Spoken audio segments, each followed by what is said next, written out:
నమస్తే, welcome to public court news. ఈ ఏపీలో రాజకీయాలు పూర్తిగా మారిపోవడం జరిగింది. గతంలో వైఎస్ఆర్ కాంగ్రెస్ పార్టీ అధికారంలో ఉండగా ఒక పక్షం వారికి మాత్రం న్యాయం జరిగిందని ప్రజలందరూ కూడా ఈ ఎన్నికల్లో తీర్పు ఇవ్వడం జరిగింది. అయితే ఈ నేపథ్యంలో చంద్రబాబు ప్రమాణ స్వీకారం చేసిన తర్వాత రాజధానిగా అంటే గతంలో 3 రాజధానిలుగా మేము అభివృద్ధి చేస్తామని వైసీపీ ప్రభుత్వం చెప్పింది. కానీ ఇప్పుడు చంద్రబాబు అధికారం చేపట్టిన వెంటనే తొలి సంతకాలు ఎక్కడ ఏ ఫైల్స్ మీద చేస్తారని ఒక ఉత్కంఠ అయితే ఏపీ ప్రజల్లో నెలకొంది. మరొక వైపు ఉచిత బస్ సౌకర్యం పైన మహిళల కోసం సంబంధించి ఫైల్ మీద చేస్తారా, లేదంటే మెగా డిఎస్సిని ప్రారంభించి ఆ ఫైల్ పైన మొదటి సంతకం చేస్తారన్నది మాత్రం ఒక ప్రశ్నార్థకంగా మారింది. గతంలో మనం చూడొచ్చు, అంటే ఆంధ్రప్రదేశ్కు సంబంధించి రాజధాని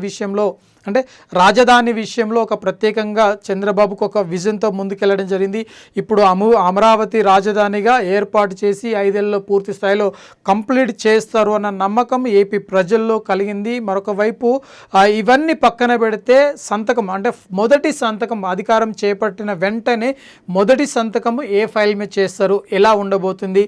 ఒకవైపు మహిళలకు సంబంధించి ఉచిత బస్సు సౌకర్యం పైన చేస్తారా, లేదంటే రాష్ట్రంలో నిరుద్యోగులు పేరుకుపోయారు, మరొక వైపు ప్రభుత్వ విద్యాలయాలకు సంబంధించి విద్యాబుద్ధులు నేర్పించే టీచర్ల భర్తీ కోసం నిర్వహించే మెగా డిఎస్ మీద సంతకం చేస్తారన్నది మాత్రం ఏపీ నిరుద్యోగులు ఎదురు చూస్తూ ఉన్నారు. ఈ నేపథ్యంలోనే మొదటిసారిగా పదవీ బాధ్యతలు చేపట్టిన వెంటనే మరి చంద్రబాబు ఎటువంటి నిర్ణయం తీసుకుంటున్నారు, ఎవరికి న్యాయం చేస్తారో, ఆ తర్వాత ఒక్కొక్కటి చక్కబెట్టేందుకు అవకాశం ఉంది అని చెప్పేసి ఏపీ ప్రజలు ఆశాభావం వ్యక్తం చేస్తున్నారు. మరొక వైపు మహిళలైతే ఉచిత బస్ సౌకర్యం కోసం వెహికలతో ఎదురు చూస్తుంటే, ఇటు డిఎస్సి కోసం ఎదురు చూస్తున్న నిరుద్యోగులు లక్షలాది మంది ఉన్నారు. ఎవరికి న్యాయం చేసేందుకు అవకాశం ఉంది? మరి చంద్రబాబు తీసుకునే నిర్ణయంతో ఆ విజనరీ ఏ విధంగా సంతకం, అంటే ఎటువైపు ఆయన సంతకం మొగ్గు చూపనుంది?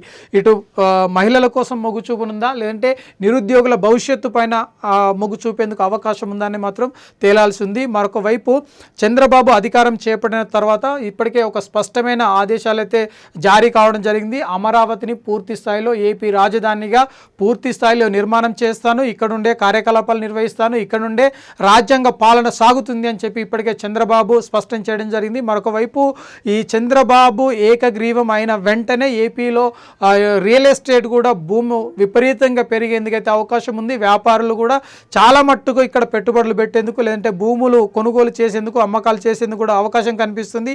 మరొక వైపు రాబోయే 10 ఏళ్ళు ఖచ్చితంగా చంద్రబాబు పరిపాలన చేస్తారన్న నమ్మకం ప్రజల్లో కనిపిస్తుంది. ఎందుకంటే ఆయన తీసుకునే నిర్ణయాలు కావచ్చు, ఆయన చేపట్టే పథకాలు కావచ్చు, ఆయన చేసే ఆలోచనలు కావచ్చు, ఈ విధంగా ఉంటే ఇప్పటి వరకు మరి క్యాబినెట్కి సంబంధించి సీఎం, ఆ తర్వాత డిప్యూటీ సీఎం చూసిన విధానాలు చూసినట్టయితే కొద్దిమందికి మాత్రమే మరి పదవులు ఇవ్వడం జరిగింది. దాంట్లో కొద్దిమంది జనసేనకు సంబంధించి కావచ్చు, లేదంటే పవన్ కళ్యాణ్కి సంబంధించి కావచ్చు. పవన్ కళ్యాణ్ కూడా ఉప ముఖ్యమంత్రితో పాటు మిగతా పదవులు ఇస్తారని చెప్పేసి స్పష్టంగా ఒక సమాచారం అయితే కనిపిస్తుంది. మొత్తంగా ఇప్పుడున్న పరిస్థితుల్లో మెజారిటీ స్థానాలు సాధించి మరి మ్యాజిక్ ఫిగర్ని చిక్కించుకున్న చంద్రబాబు ప్రమాణ స్వీకారం చేస్తున్న సందర్భంలోనే తొలి సంతకాలు ఏ ఫైళ్ళ పైన మరి చేసేందుకు అవకాశం ఉందని ఏపీ ప్రజలు ఎదురు చూస్తున్నారు. ఈ నేపథ్యంలో ఖచ్చితంగా 2 పథకాలు అయితే తెర మీదకి రావడం జరిగింది. ఒకటేమో మహిళలకు ఉచిత బస్ సౌకర్యం, మరొక వైపు నిరుద్యోగుల కోసము టీచర్లను భర్తీ చేసే విధంగా మెగా డిఎస్సి పైన ఈ 2 పథకాలపైన